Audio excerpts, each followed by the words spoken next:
একটা অদ্ভুত ঘৃণ্য ব্যবহার এবং কথাবার্তা।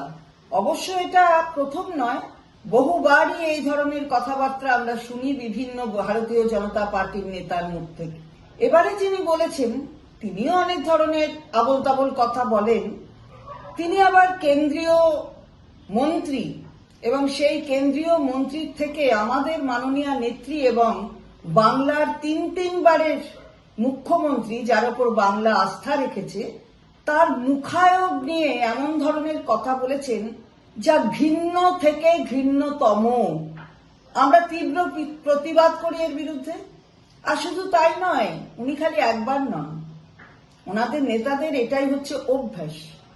আমরা দেখেছি মাননীয় প্রধানমন্ত্রী এসেছেন, দিদি ও দিদি বলে নানা রকম ভাবে ব্যবহার করেছেন শব্দ। আমরা দেখেছি মন্ত্রী গিরিরাজ সিং, তিনি এসেছিলেন, তিনি এসে নানা রকমের ঠুমকা টুমকা অনেক রকমের কথা বলে ব্যবহার করেছিলেন। সুকান্ত বাবু এখনো অব্দি সভাপতি এই রাজ্যের, আবার মন্ত্রীও, তিনিও বলেছেন যে কি নাকি ধান্দা আছে। এই ধরনের কথাগুলো তো ভদ্রলোকে বলে না, যারা এইভাবে কথা বলতে অভ্যস্ত তারা বলে, আর তাদের মানুষ কি চোখে দেখে সেটা বোধহয় তারা বুঝতে পারে না। আমরা দেখেছি যে নানা ধরনের নারী বিরোধী এবং মমতা বন্দ্যোপাধ্যায় আমাদের দলের নেত্রীকে আক্রমণ করে, যিনি এখন ভারতবর্ষের সংসদে গেছেন, আগে হাইকোর্টে ছিলেন, সেই অভিজিৎ গঙ্গোপাধ্যায়কেও আমরা দেখেছি অনেক কথা বলতে।